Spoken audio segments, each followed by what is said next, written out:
Ladies and gentlemen, honorable members of the Congress of the Philippines, His Excellency Ferdinand Romualdez Marcos Jr., President of the Republic of the Philippines.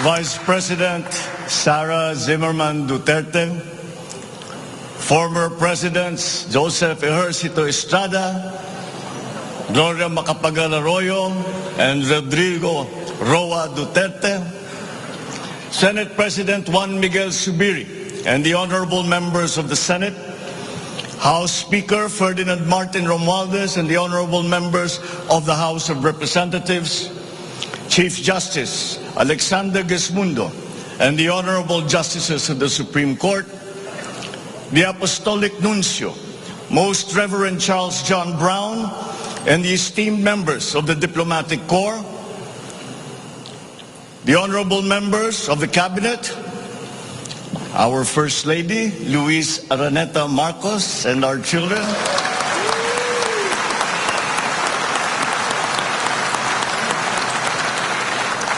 distinguished guests, ang mga minamahal kong mga kababayan, ladies and gentlemen, magandang hapon po sa inyong lahat. I come before you today to address you as it is my duty as President of the Republic. We live in difficult times, brought about by some forces of our own making, but certainly also by forces that are beyond our control. But we have, and we will continue to find solutions, and these are some of them. In terms of the economy, we will implement a sound fiscal management. Tax administration reforms will be in place to increase revenue collection. Expenditure priorities will be realigned and spending efficiency will be improved to immediately address the economic scarring arising from the effects of COVID-19 and also to prepare for future shocks. Productivity-enhancing investments will be promoted.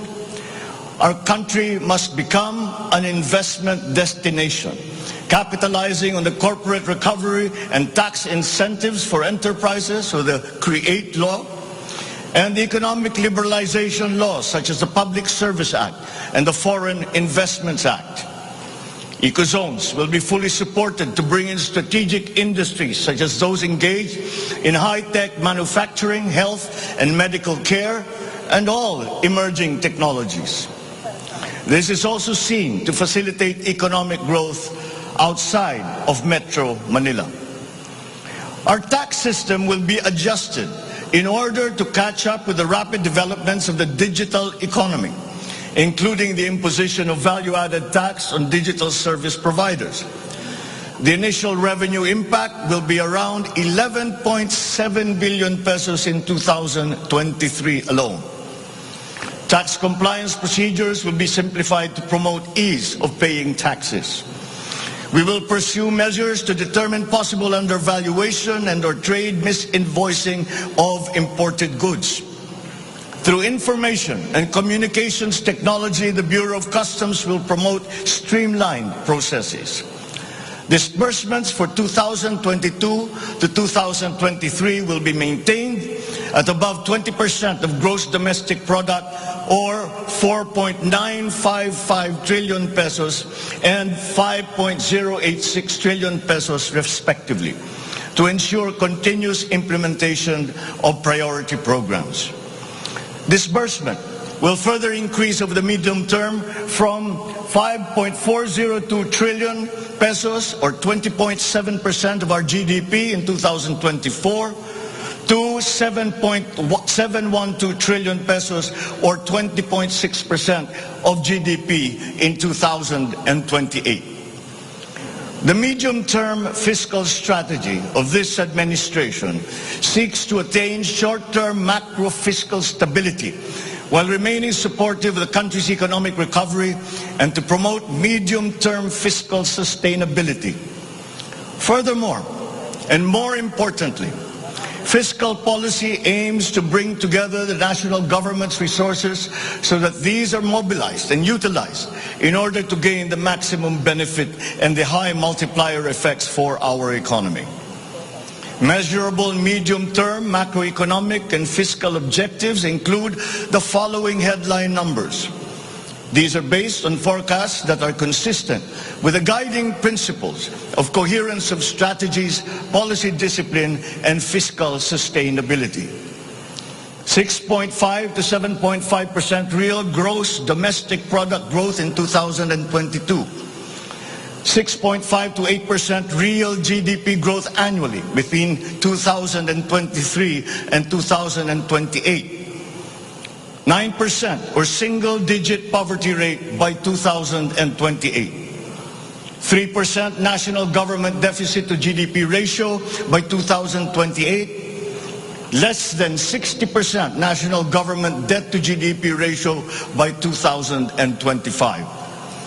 At least 4,256 US dollar income per capita and the attainment of upper middle income status by 2024. The aforementioned headline goals summarize the objectives of this medium-term fiscal strategy being submitted to Congress for its adoption and concurrence to the concurrent resolution by the Senate and House of Representatives. Once adopted, the MTFF will become an anchor for the annual spending and financing plan of the national government and Congress when preparing the annual budget and undertaking related appropriation activities. It is therefore a forward-looking document that extends beyond the traditional 3-year horizon to reach 6 years, coinciding with the 6-year coverage of the Philippine Development Plan 2023 to 2028. The MTFF also promotes transparency and credible commitment to pursue the indicated socio-macroeconomic goals that optimize the government budget. Medium-term growth targets and the assumptions regarding key macroeconomic variables underpin the medium-term fiscal plan. The recent past and the COVID-19 pandemic has beset the macroeconomic environment with challenges and a series of external shocks. Inflation has accelerated in recent months due largely to significant increases in international prices of oil and other key commodities. Still, the economic growth momentum remains firm, as demonstrated by the strong 2022 first quarter GDP growth at 8.3%. However, the recovery process from the impact of the pandemic is still ongoing amid elevated uncertainty in the international economic environment. Revisions in the macroeconomic assumptions incorporate these challenges and most recent economic developments, leading to upward adjustments in the following: inflation rate for 2022 to 2023, foreign exchange rate for 2023 to 2025, and goods and services imports growth for 2022. The economy is expected to grow by 6.5 to 7.5% this year as we continue to reopen the economy while considering the recent external developments. In the first quarter alone, GDP saw an increase in household consumption and private investments, along with a robust manufacturing industry, high vaccination rate, improved healthcare capacity, and an upward trend in tourism and employment. This is expected to continue for the rest of the year. The strong economic growth is projected to be sustained and expanded further to 6.5 to 8% from 2023 until 2028. The average inflation for 2022 is projected to range from 4.5 to 5.5%, following the uptick in fuel and food prices as a result of the ongoing Russia-Ukraine conflict and the disrupted supply chains.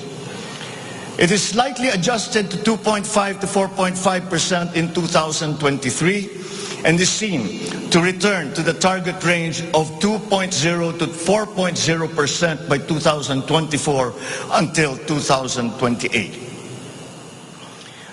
Dubai crude oil price is expected to settle at 90 to 110 US dollars per barrel in 2022, 80 to 100 US dollars per barrel in 2023, and 70 to 90 US dollars per barrel from 2024 onwards, as oil supply is expected to catch up and stabilize over the medium term. The Philippine peso is projected to average between 51 to 53 pesos per US dollar in 2022, and 51 to 55 pesos per US dollar from 2023 onwards, due to aggressive monetary policy tightening by the US Federal Reserve, market aversion amid the Russian-Ukraine conflict, and again, increased global oil prices. Lastly, exports of goods are expected to grow by 7% in 2022 and 6% from 2023 to 2028. On the other hand, imports of goods are projected to grow by 18% in 2022, 6% in 2023, and 8% from 2024 to 2028. I have instructed the NEDA to coordinate with other agencies and work on the Philippine Development Plan for 2023 to 28 and to submit to me the complete blueprint and progress of its implementation not later than year-end. One of the main drivers of our push for growth and employment will be in the agricultural sector. With regard to food supply, we are confronted by a two-pronged problem: that which will hit us in the short term and that which will hit us in the long term. Tayo ay nahaharap sa mga problemang kagyat nating mararamdaman at mga hamong pangmatagalan. Ang mga suliraning agarang mararamdaman ng ating mga kababayan ay ang posibilidad ng tuloy-tuloy na pagsipa ng presyo ng pagkain at kakulangan sa supply ng ating pagkain. Upang masuportahan ang mabimili para mapanatili ang kanilang purchasing power o kapangyarihan sa pagbili, isinapinal ng Department of Agriculture ang planong taasan ang produksyon sa susunod na panahon ng pagtanim o planting season sa pamamagitan ng tulong pinansyal at teknikal. Magbibigay tayo ng pautang habang mas ilalapit natin sa sektor ng agrikultura ang hindi gaanong mahal na farm inputs na bibilhin na ng bulto ng gobyerno. Kabilang dito ang abono, pestisidyo, mga punla, feeds, fuel subsidy at ayuda para sa mga karapat-dapat na benepisyaryo. Para sa pangmatagalang solusyon, itataas natin ang produksyon ng mga kalakal at produktong pang-agrikultura. At para magawa ito, pagtitibayin natin ang tinatawag na value chain na nagsisimula sa mga magsasaka hanggang sa mga namimili. May mga bahagi ng value chain na sa ngayon ay kanya-kanya ang operasyon. Pagtibayin natin ang koordinasyon ng iba't ibang bahagi nito. Ang pagsasaliksik para sa mga makabagong paraan at ng pagtatanim at pag-aalaga ng hayop ay masusing gagabayan ng Department of Agriculture. Ang produksyon ng farm inputs o mga kakailanganin ng mga magsasaka sa pagpapalago ng kanilang sakahan ay ating iaayon sa mga hamong dala ng climate change at global warming. Mahigpit na pagsusuri ang gagawin ng ating mga eksperto tungo dito. Ang mga pautang at financial assistance sa mga magbubukid at mangingisda ay magiging institusyon at patakaran ng aking administrasyon.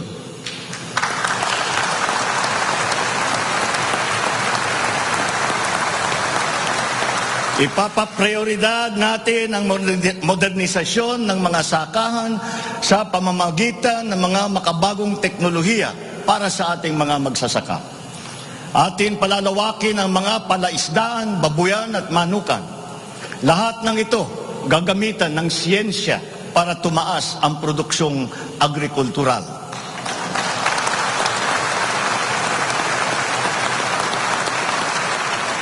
Maging ang post-production at processing ay susuportahan ng pamahalaan. Gagawa tayo ng network, national network ng farm-to-market road upang mas mabilis na mailakbay ng mga magsasaka ang kanilang mga produkto sa mga pamilihan. At gagawa tayo ng mga paraan upang maramdaman ng mga mamimili ang pagluluwag ng presyo ng mga produktong pagkain sa kayang halaga, gaya ng muling pagbubuhay ng mga Kadiwa Center. Hindi ito magagawa sa isang araw. Hindi magagawa sa isang buwan o isang taon lamang. Ngunit, kailangan na natin simulaan ngayon.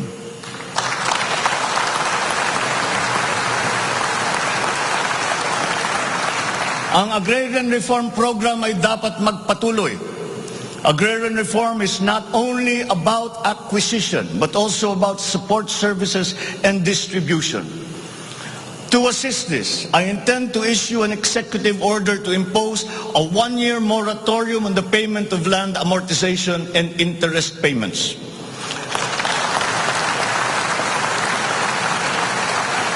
This is included in Republic Act number 11469 or the Bayanihan to Heal as One Act.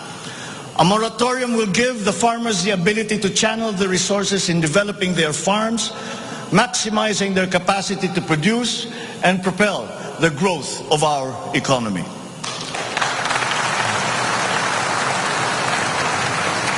Civil society organizations also support this because it will unburden the farmers of their dues and be able to focus on improving farm productivity.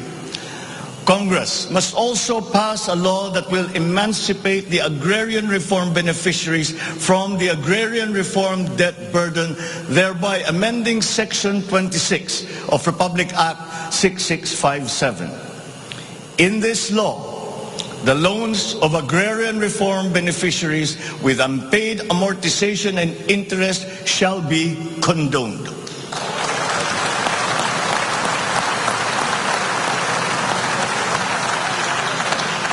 Layunin ng batas na ito ay burahin ang hindi mabayarang utang ng ating mga magsasaka na benepisyaryo ng agrarian reform.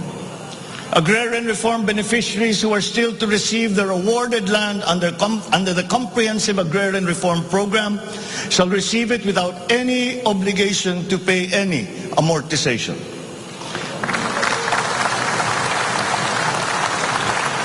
The condonation of the existing agrarian reform loan will cover the amount of 58.125 billion pesos, benefiting 654,000 agrarian reform beneficiaries and involving a total of 1.18 million hectares of awarded lands.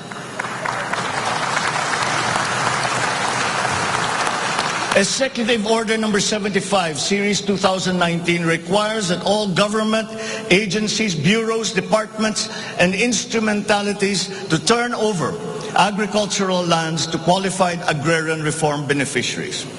At present, we have a total of 52,000 hectares of unused agricultural lands of the government, which shall now be used for distribution to the following sectors in accordance with Section 40 of the Republic Act number 6657 as amended. Thus, landless war veterans, landless surviving spouse and orphans of war veterans, landless retirees of the Armed Forces of the Philippines and the Philippine National Police.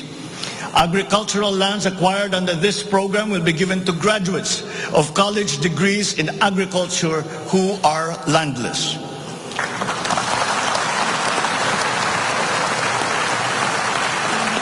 The call of the times is for the infusion of fresh and new blood in the agricultural sector. We need a new breed of farmers equipped with modern agricultural technology able to engage in sustained scientific farming that will not only increase farm yields but also resilience in the face of climate change.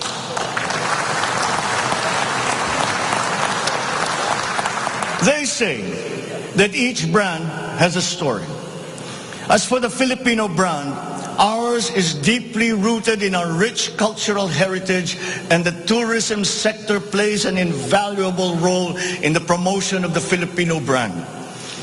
Tourism is not only an important economic development tool, but the abundance of opportunities that the sector creates in terms of regular employment and even job creation at the grassroots level is undeniable.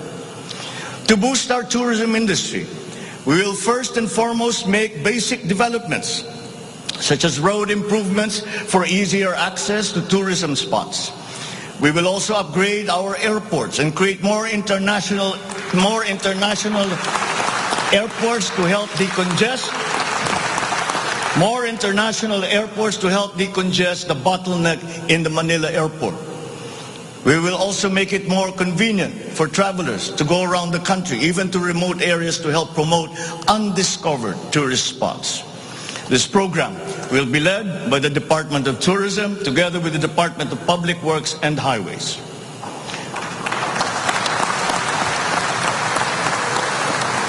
To foster the Filipino brand is to spark our sense of pride and reaffirm our strong sense of identity.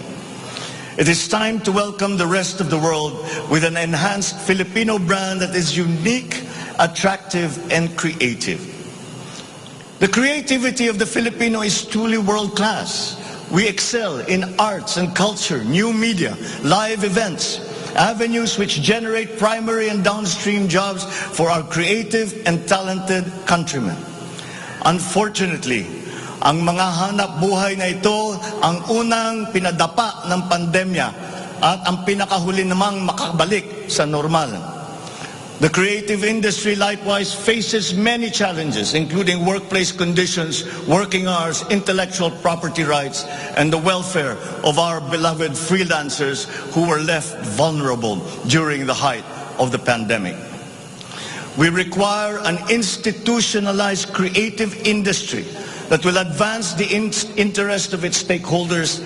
Sila na nagbibigay ng kaluluwa at pagkakilala sa ating pagka-Pilipino. Protektahan natin sila.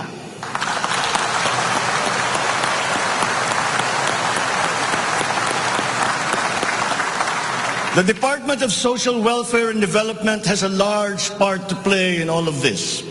Magpapatuloy ang ating pagkalinga sa ating mga kababayan na lubos na nangangailangan. Hindi po natin sila pababayaan.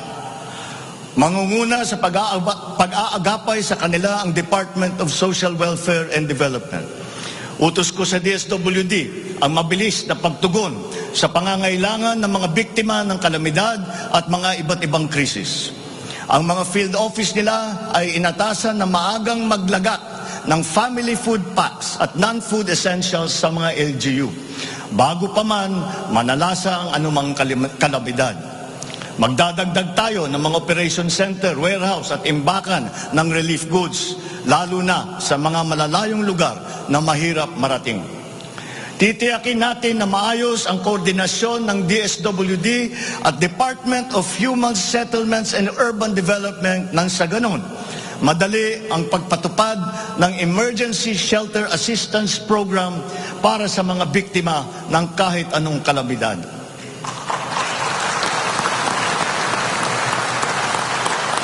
Pagtitibayin pa natin ang komprehensibong programang Assistance to Individuals in Crisis Situations o ang ating tinatawag na AICS para maiparating ang tulong sa mas maraming biktima. Hindi natin papahirapan ang mga biktima ng krisis na dudulog sa ahensya. Gagawin nating simple ang proseso ng paghingi at pagparating ng tulong. Dahil hindi naman dapat dinadagdagan pa ang hirap ng nararanasan ng ating mga mamamayan. Upang matiyak na mapupunta sa kwalipikadong mga pamilya ang tulong na pamahalaan sa pamamagitan na 4Ps o Pantawid Pamilya Pilipino Program, titiyakin natin na malilinis ang listahan ng benepisyaryo.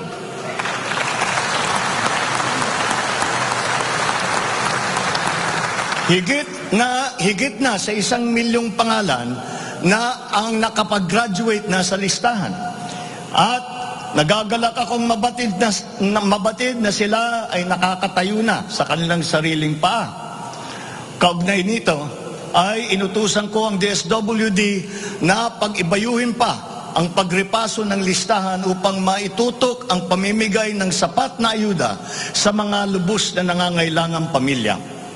Magpapatuloy ang supplemental feeding program para sa mga bata sa child development centers at supervised neighborhood play at lalo pa nating palalawakin sa taong 2023. Hindi rin natin nakakalimutan ang mga solo parents at mga nanay na nahiwalay sa kanilang mga mister dahil sa karahasan. Pagtitibayin natin ang programa sa violence against women and their children. Kabilang na ang counseling para sa mga biktima, katuwang ang ating mga LGU. Tiyakin natin na sapat ang pondo sa halos 70 residential care centers at 7 non-residential care centers para sa vulnerable sectors at persons with disabilities na sumisilong dito. Sa ating sitwasyon ng pangkalusugan, nariyan pa rin ang banta ng COVID-19. Lalo't may mga nadidiscovering bagong variant ng coronavirus. Pero hindi na natin kakayanin ang isa pang lockdown. Wala na tayong gagawing lockdown.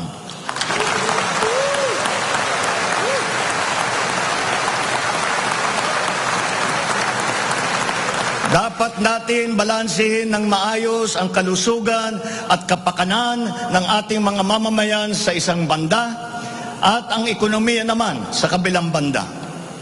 Nakikipagtulungan ang iba't ibang ahensya ng pamahalaan sa pagmonitor sa mga COVID-19 hospital admission upang makatiyak tayo na may sapat na kapasidad ang ating healthcare system at maiwasan ang pagsipa ng bilang ng nagkakasakit.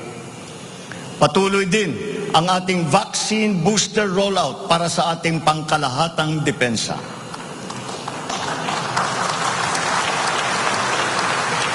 Sa ganitong paraan, kahit pa tumaas muli ang bilang ng mga COVID cases, mananatiling mababa ang bilang ng mga maospital at bilang ng mga namamatay. Sa pamamagitan nito, unti-unti rin tayong masasanay na nariyan ang virus pero hindi na seryoso ang banta sa ating buhay. Iaayon natin ang ating mga health protocols sa kung ano ang ating pangangailangan sa paglipas ng panahon at lalo pang iibayuhin ang kooperasyon kasama ang pribadong sektor upang tumaas pa ang kumpiyansa ng mga mamumunuhan nang sa gayon ay bumalik na tayo sa full capacity, lalo-lalo na ang ating mga negosyo.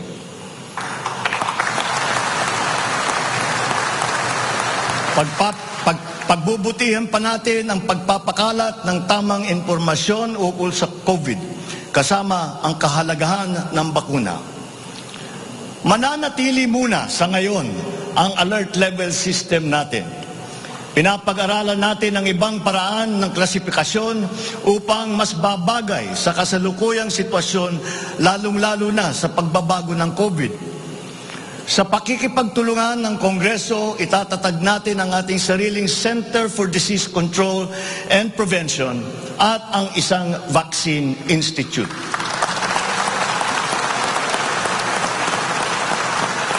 Magtatayo tayo ng dagdag na mga health center at ospital. But beyond the issues that the pandemic has brought, the need for a stronger healthcare system is self-evident. We must bring services, medical services to the people and not wait for them to come to our hospitals and healthcare centers. Napakinabangan natin ng gusto ang malalaking specialty hospital gaya ng Heart Center, Lung Center, Children's Hospital at National Kidney and Transplant Institute. Kaya maliwanag na hindi lang dapat dito sa National Capital Region kundi maging sa ibang parte ng bansa.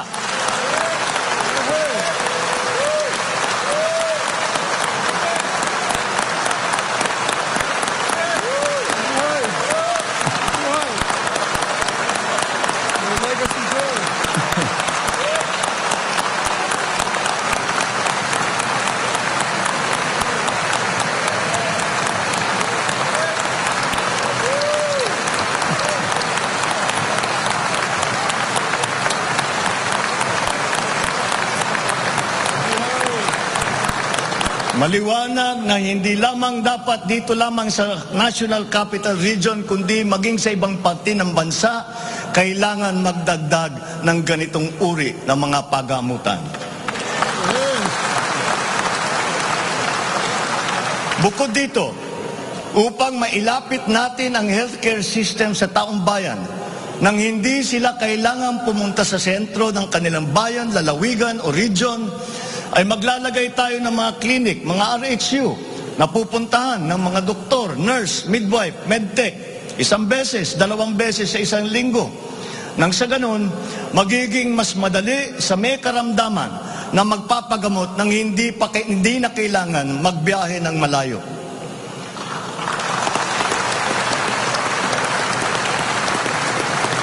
One of the cornerstones of a strong healthcare system is the provision of competent and efficient medical professionals. We will exert all efforts to improve the welfare of our doctors, our nurses, and other medical frontliners. Dapat din tayong magkaroon ng sapat na supply ng gamot na kinakailangan sa pang-araw-araw ng ating mga mamamayan. Sinimulan ko na ang pakikipag-usap sa mga kumpanya ng gamot dito sa Pilipinas at sa ibang bansa. Hinihikayat natin na buksan nila ang merkado upang bumaba ang presyo ng gamot.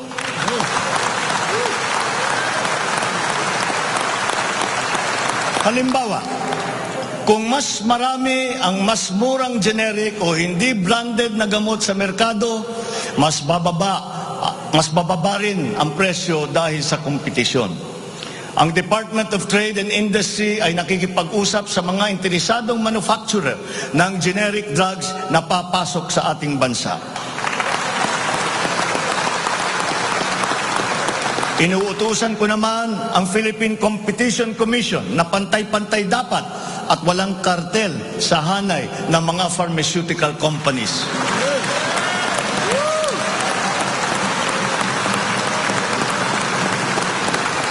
Dahil kapag bukas ang merkado, bababa ang presyo ng gamot para mapakinabangan ng ating mga mamamayan. This is one of the hard lessons that we learned when the pandemic struck, and therefore we must act on that shortcoming.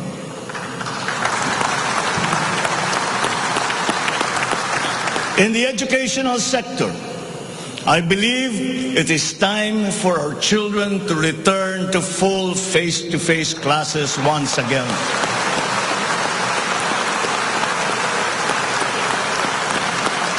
The Department of Education, led by our highly able Vice President Sara Duterte, is now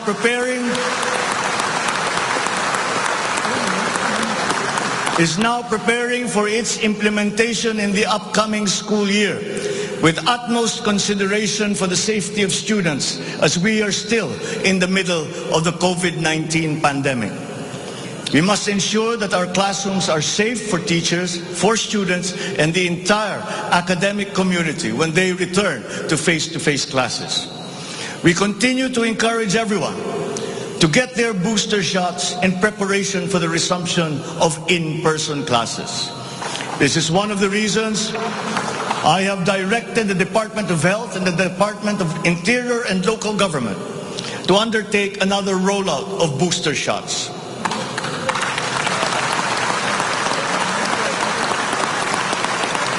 The condition and availability of schoolrooms for our students must also be addressed again, in coordination with the Department of Public Works and Highways.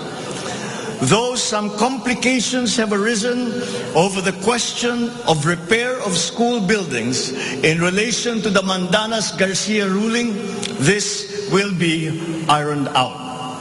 We have been in discussion with local government leaders, governors and mayors in the last few weeks to determine with the LGUs what is actually practicable, what functions belong to the LGUs and what belong to the national government.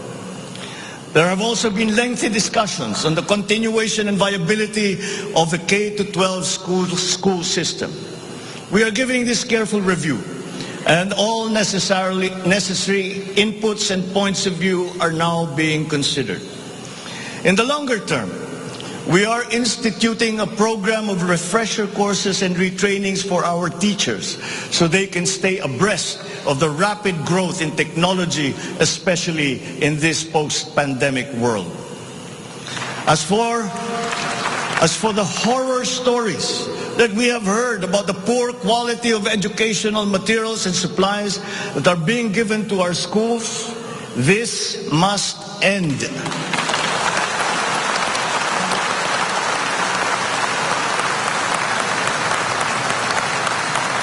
Our children must always be equipped with the best that we can provide. Ang edukasyon ay ang tangi nating pamana sa ating mga anak na hindi mawawaldas.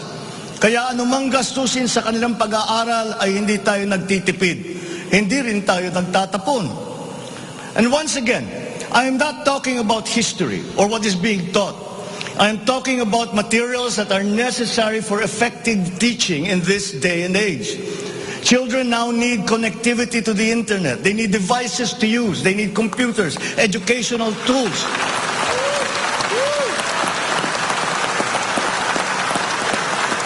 So that they might participate fully in the digital community here and abroad. We must do better in the international rankings, especially when it comes to the so-called STEM subjects: science, technology, engineering, and mathematics. These skills, this knowledge, are necessary for our young people to be able to compete in a highly technological and competitive world. The raw talent is there in our young people. It is up to our educational system to develop and to refine that great pool of talent.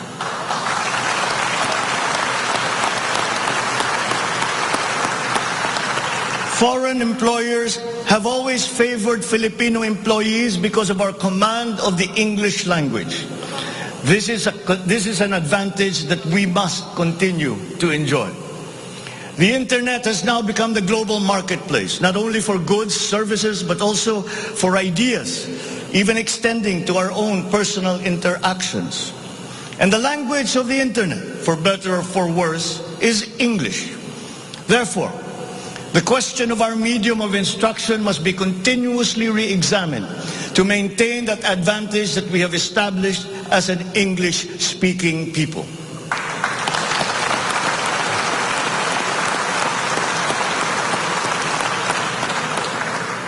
On a related subject, we are entering an age of exponential adoption of technology.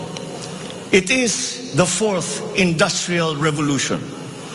This will be characterized by the infusion of technology into almost every facet of our lives.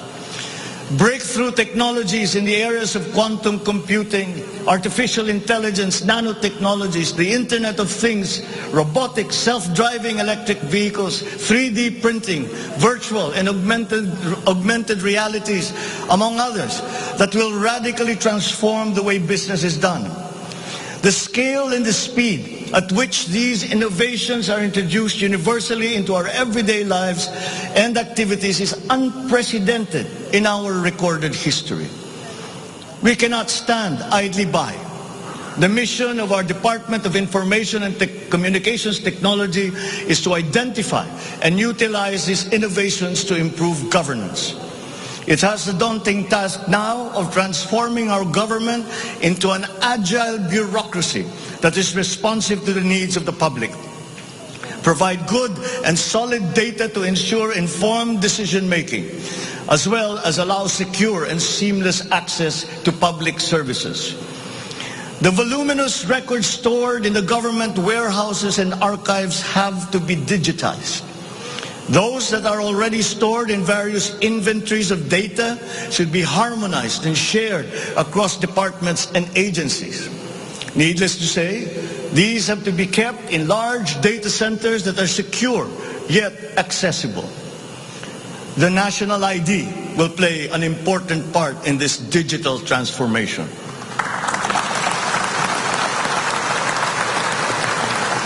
For citizens to be able to seamlessly transact with government, their identity must be easily verifiable. We expect to issue 30 million physical IDs and 20 million digital IDs by the end of this year. The target is to accomplish the issuance of about 92 million IDs by the middle of next year. As the world moves into rapid digitalization, the digital divide will become more pronounced. The depth and breadth at which these technologies will be transformative in our lives is fully expected. This will open new opportunities for the creation of wealth, but will also likely create inequalities. Hence, universal connectivity will be a vital component in order to ensure that no citizen is left behind.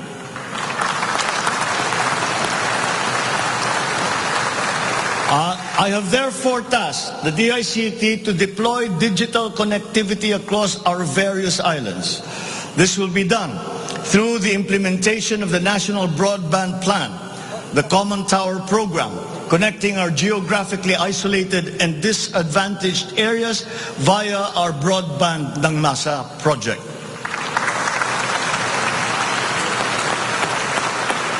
All relevant modes of digital transport should be utilized. These may be through a combination of terrestrial or submarine fiber optics, wireless, and even satellite technology. As our Public Service Act has opened the doors and removed the restrictions on foreign investment, we foresee an increase in direct investment of overseas players. This will translate into better quality, availability, and affordability of telecommunication services all over the country. We come now to infrastructure. The backbone of an economy is its infrastructure.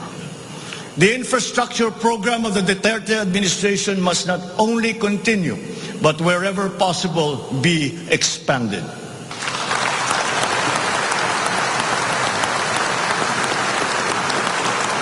We shall confidently build on this firm foundation established by my predecessor, as it is in building an edifice.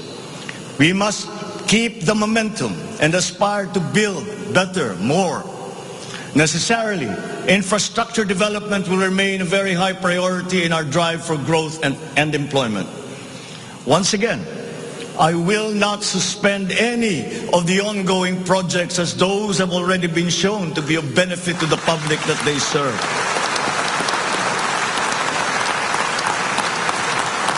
We will continue to study the proposals that have been made. Infrastructure development spending will be sustained at 5 to 6% of GDP. The planned expansion of infrastructure projects, I believe, would be possible if we continue to encourage the participation of the private sector in the development of our programs. Public-private partnerships, or PPPs, hold great potential for that expansion, for infrastructure development, and for innovation. Our infrastructure development is of primary importance, as it is a necessary element to improve many other sectors, to include agriculture, tourism, general economic activity, and even to governance. It is my belief also that we have missed some great opportunities to develop our rail transport system. It is clear in my mind that railways offer great potential, as it continues to be the cheapest way of transporting goods and passengers. We can build upon already existing lines by modernizing these old railway systems. There are dozens of railway projects on the ground, above the ground, below ground, not just in Manila, but in other regions, at various stages of implementation and with a combined cost of 1.9 trillion pesos. This administration is committed to finish building the current portfolio of investments, approve railway projects such as the North-South Commuter Railway System, the 33-kilometer Metro Manila Subway Project, the 147-kilometer North-South Commuter Railway System, the 12-kilometer LRT-1 Cavite Extension, the 23-kilometer MRT-7, and the common station that will connect LRT-1, MRT-3, and MRT-7. And beyond NCR, larger scale railway systems like the 102-kilometer Mindanao Railway Project,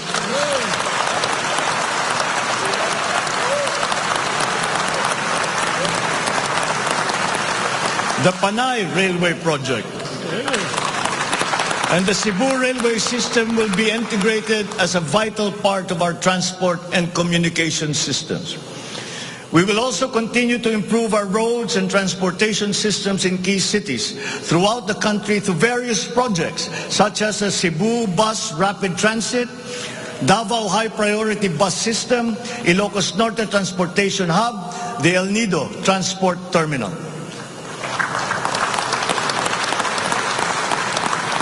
My order to the Department of Transportation, or DOTR, is really very simple. Full speed ahead.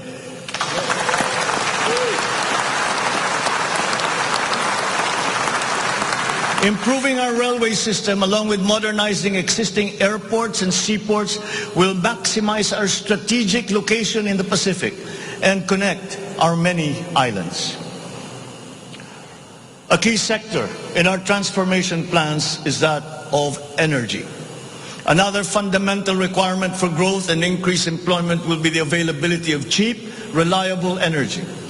This even comes under the category of ease of doing business.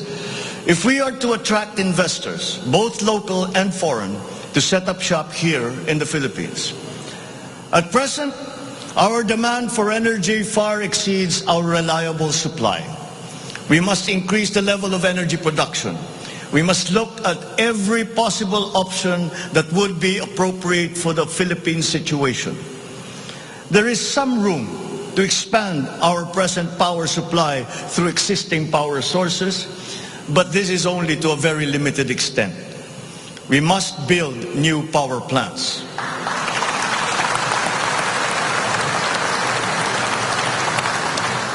We must take advantage of all the best technology that is now available, especially in the areas of renewable energy.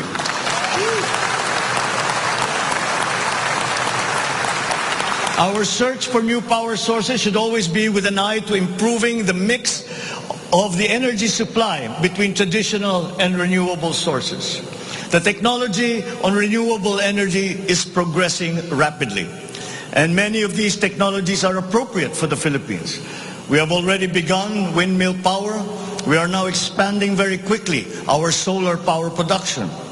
For both offshore and onshore wind turbines, for example, the World Bank has calculated that there is a potential for 255 gigawatts by the year of 2030.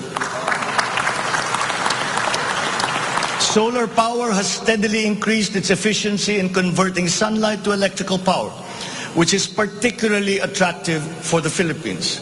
Because unlike wind power, solar power is practical almost everywhere in the Philippines all year round. In the move to lowering our carbon footprint caused by energy production, our advancement to renewables will have a lead time. In the interim, natural gas will hold the key. We will provide investment incentives by clarifying the uncertain policy in upstream gas, particularly in the area close to Malampaya. This requires clarification of the processes and review of service contracts policy. I believe that it is time also to re-examine our strategy towards building nuclear power plants in the Philippines.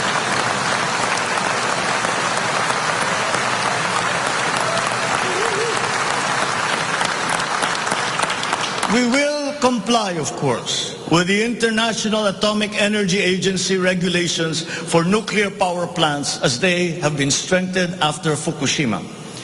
In the area of nuclear power, there have been new technologies developed that allow smaller scale modular nuclear plants and other derivations thereof.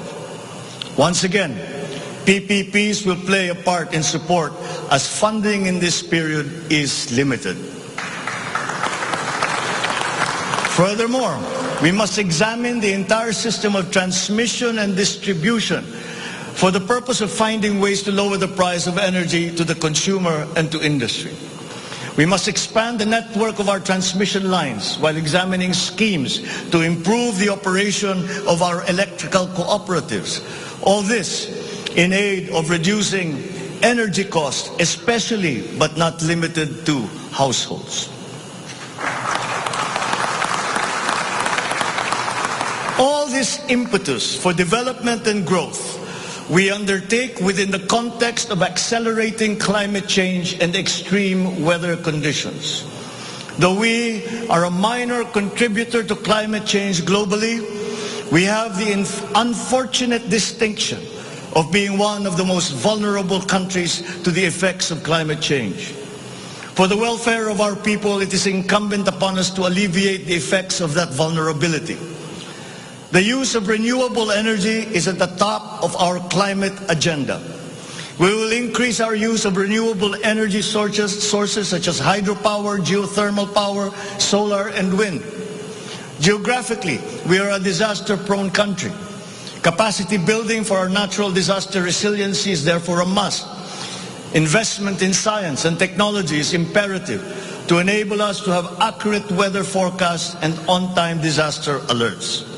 Studies show that already now, many areas in the Philippines are at high risk from the rise in sea levels brought about by the increase in global temperature. We must adapt to this phenomenon with disaster-proof planning for our communities.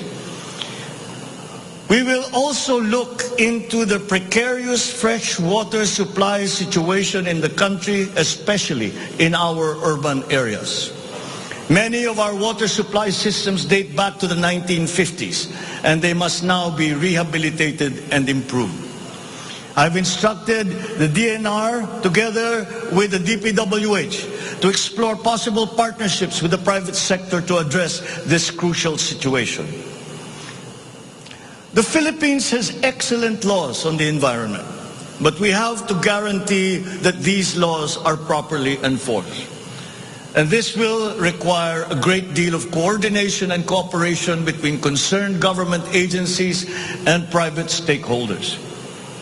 Companies who exploit our natural resources must follow the law.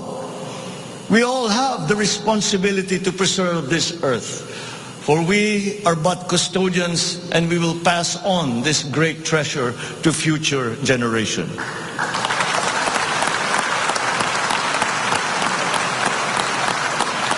There is no question that the preservation of the environment is the preservation of life. If we cannot mitigate climate change, all our plans for the economy, all our plans for our future will be for naught. Bawat Pilipino sa ibayong dagat na nagsasakripisyong lisanin ang kanyang pamilya sa Pilipinas upang maghanap buhay ay nararapat lamang magkaroon ng pamahalaang matatawag nilang tahanan habang nasa ibang bayan. Ito ang papel na gagampanan ng kagawaran ng manggagawang mandarayuhan o Department of Migrant Workers matapos itong ideklara bilang ganap na ahensya ng gobyerno ng isang taon.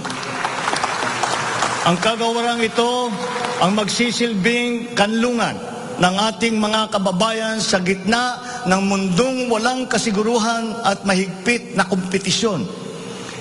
Ito ang maglalatag sa kanila ng mga oportunidad. Titiyak na ang kanilang mga hanap buhay ay tugma sa kanilang mga kasanayan. Maninigurong akma ang sahod at maayos ang kalagayan sa kanilang mga kumpanya. at mangangalaga sa kanilang mga pamilya habang sila ay nasa malayo. Gagawin natin ito sa pamamagitan ng pag-aalis ng red tape sa sistema ng pagsusulong ng digital empowerment. We shall automate the verification of contracts and issue secure overseas employment certifications that you can keep on your smartphone.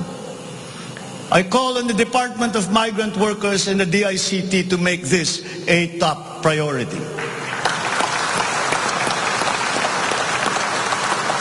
Tinatawagan ko rin ang Department of Foreign Affairs na makipagtulungan sa Department of Migrant Workers na tiyakin ang lahat ng mga diplomatic post ay tutulong na agarang maibalik sa trabaho ang mga ating mga overseas Filipino workers na nawalan ng hanap buhay nitong nakalipas na ilang taon.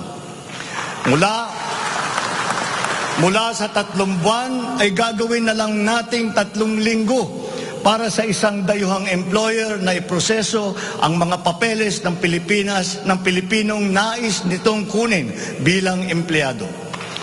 Aatasan din natin ang kagawaran ng gawing simple, ang komplikadong handbook ng mga tuntunin at regulasyon para sa mga OFW.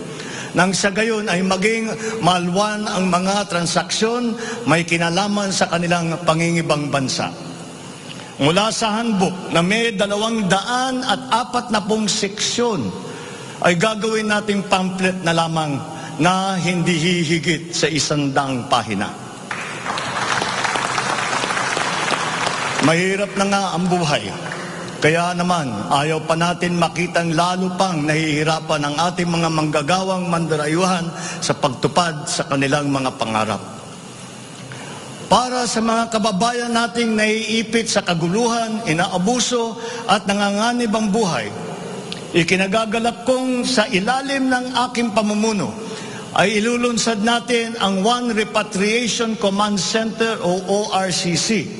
Ilalaan natin ang isang social media platform ng Department of Migrant Workers at ang hotline upang matulungan agad at maligtas sila mula sa mas higit na kapahamakan. Noon, nangungutang pa ang isang ina ng bawat OFW upang sumakay ng barko para pumunta sa Maynila at mangatok sa iba't ibang ahensya para mapauwi ang anak na inaapi. Ngayon, kami na ang tatawag sa mga magulang ng OFW para sabihin sa kanila ang petsa kung kailan nila mayayakap at makakapiling ang kanilang mga anak.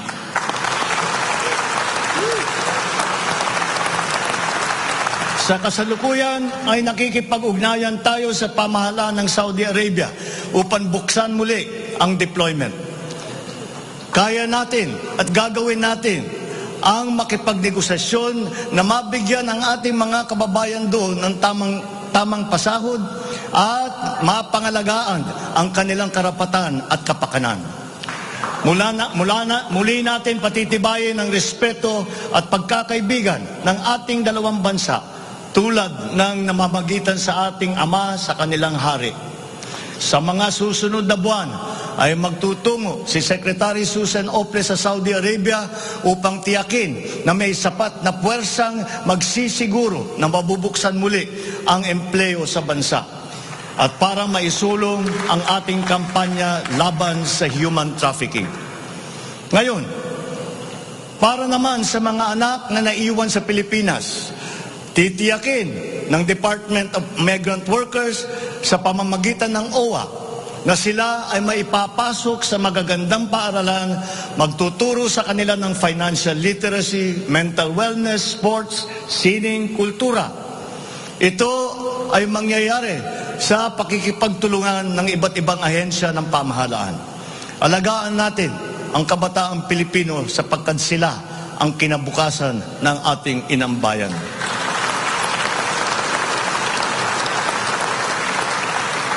Sa ating mga kababayan na nasa ibang bansa, you deserve a home in government, not only for the money that you send home, but you are not cold tools of the economy. You deserve it for your sacrifices for our country and your perseverance and excellence in the global arena. You OFWs represent the fighting faith of the Filipinos as a nation and as a people. Let us transform your overseas journey into inspirational stories for all time. Thanks to you, our dear legislators, and of course to the man every OFW now refers to as their tatay, President Rodrigo Duterte. You passed the law that created this new home for our OFWs.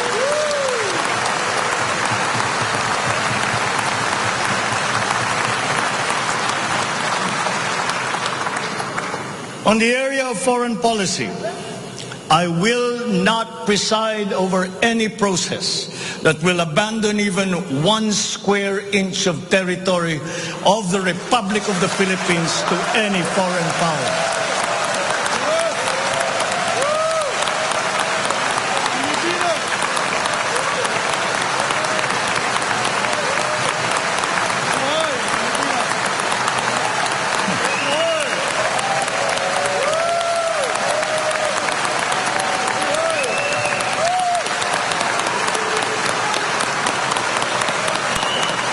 With respect to our place in the community of nations, the Philippines shall continue to be a friend to all, an enemy to none. The Philippines has always been open and welcoming to all our foreign friends and visitors. That is our worldview. That is our culture. But let me be clear.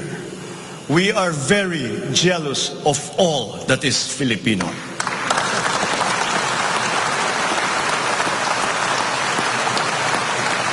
We will be a good neighbor, always looking for ways to collaborate and cooperate with the end goal of mutually beneficial outcomes.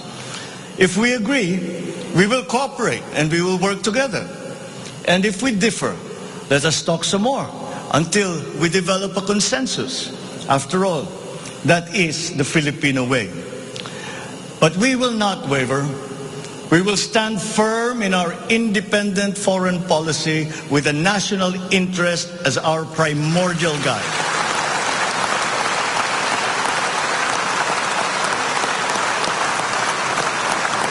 We commit to maintaining good relations with the rest of the world.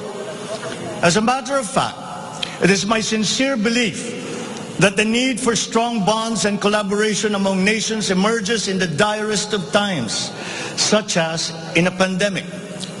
The partnerships and alliances that we make with all will provide stability that all nations will need as we emerge into this new global economy.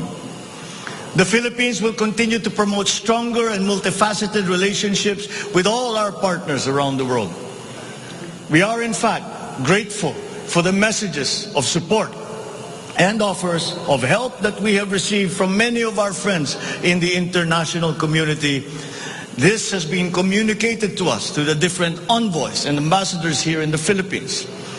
Such strong relationships can only be beneficial to all involved. As I am here today addressing the legislature, allow me now to propose legislation that we would like you to pass in support of these programs. 1. National Government Right-Sizing Program, a reform mechanism that seeks to enhance the government's institutional capacity to perform its mandate and to provide better services while ensuring optimal and efficient use of resources. Compared to previous government reorganization efforts, the NGRP will entail a comprehensive strategic review of the functions, operations, organization, system, and processes of the different agencies, and massive and transformational initiatives in agencies concerned, such as mergers, consolidations, splitting, transfer, and even the abolition of some offices. The right-sizing efforts will also involve the conduct of a comprehensive strategic review of functions, programs, and projects that will cut across various agencies. Number 2, a budget modernization bill. This seeks to institutionalize a cash-based budgeting system under Executive Order number 91, Series 2019, to strengthen fiscal discipline in the allocation and use of budget resources by ensuring that every peso budgeted by the government would lead to the actual delivery of programs and projects. The full implementation of the CBS is timely and vital as the government executes response and recovery plans post-pandemic. Number 3, Tax Package 3 Valuation Reform Bill. This bill provides for the establishment of real property values and valuation standards across the country, and B, the development of real property information system that provides for the database of all real property transaction and declarations in the country. Number 4, Passive Income and Financial Intermediary Taxation Act. This seeks to reform the taxation of capital income and financial services by redesigning the financial sector taxation into simpler, fairer, more efficient, and a revenue-neutral tax system. It also represents to adopt a regionally competitive tax system. Number 5, E-Government Act, which provides for the establishment of the e-government master plan, which shall cover all e-government services and processes. Number 6, the Internet Transaction Act, or e-commerce law, which aims to establish an effective regulation of commercial activities through the Internet or electronic means to ensure that consumer rights and data privacy are protected, innovation is encouraged, fair advertising practices and competition are promoted. Online transactions are secured, intellectual property rights are protected, and product standards and safety are observed.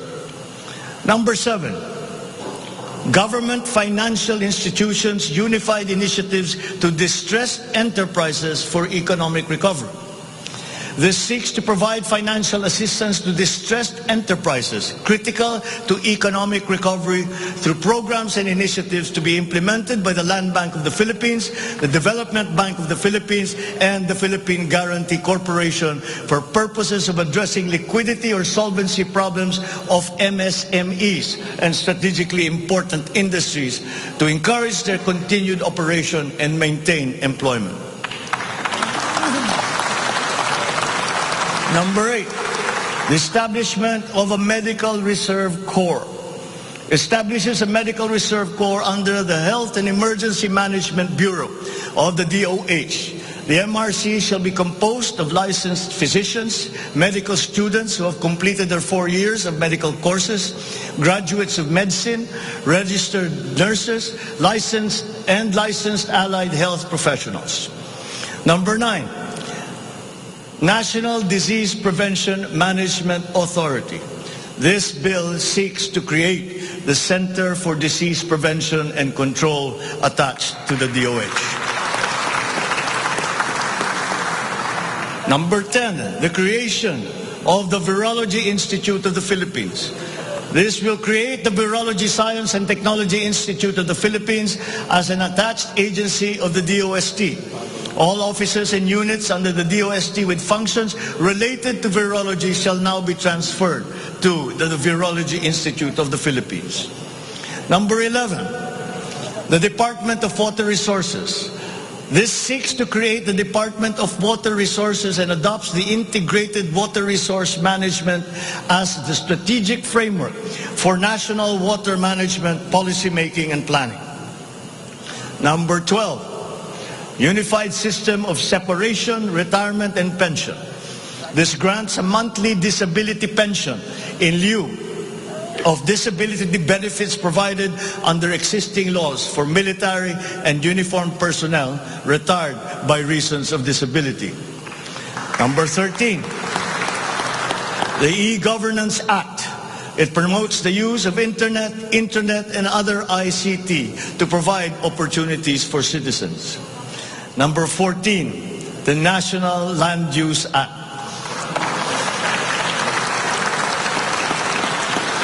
This will provide for a rational and holistic management and development of our country's land and water resources, hold owners accountable for making these lands productive and sustainable, strengthen the LGU to manage ecological balance within its jurisdiction. It also provides for land use and physical planning framework as a mechanism in determining policies and principles to implement this legislative measure. Number 15, the National Defense Act. This seeks to amend the antiquated National Defense Act of 1935 to provide for a change in the military structure of the armed forces of the Philippines that is more responsive to current and future non-conventional security threats to the country's territorial integrity and national sovereignty.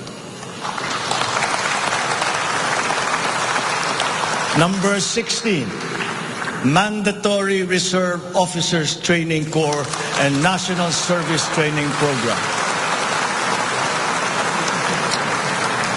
This seeks to reinstitute the ROTC program as a mandatory component of senior high school programs, grades 11 and 12, in all public and private tertiary level educational institutions. The aim is to motivate, train, organize, and mobilize students for national defense preparedness, including disaster preparedness and capacity building for risk-related situations. Number 17, enactment of an enabling law for the natural gas industry. This seeks to foster the development of the midstream natural gas industry in a bid to strengthen Philippine energy security by diversifying the country's primary sources of energy and promoting the role of natural gas as a complementary fuel to variable renewable energy. Number 18, amendments to the Electric Power Industry Reform Act, or EPIRA.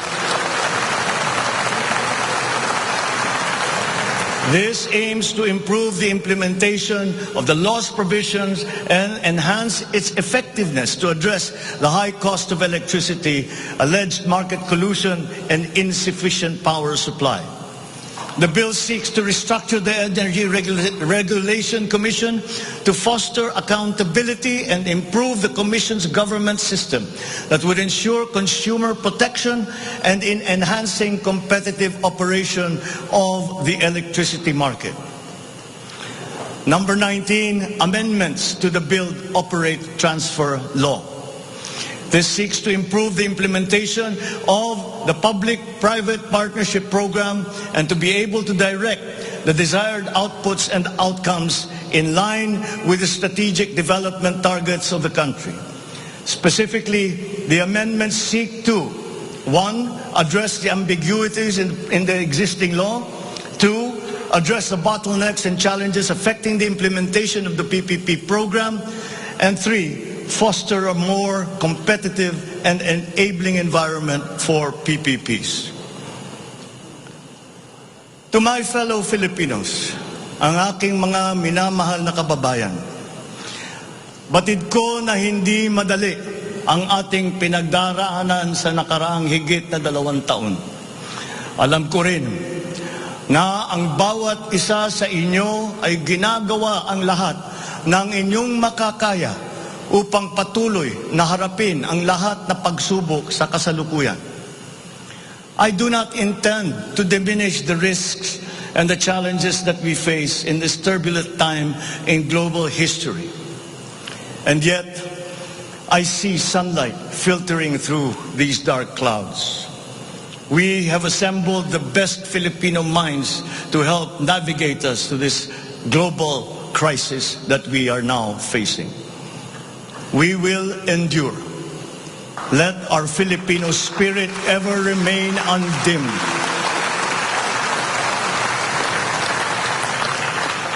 I know this in my mind. I know it in my heart. I know it in my very soul. The state of the nation is sound. Thank you and good afternoon. Marami pong salamat sa inyo.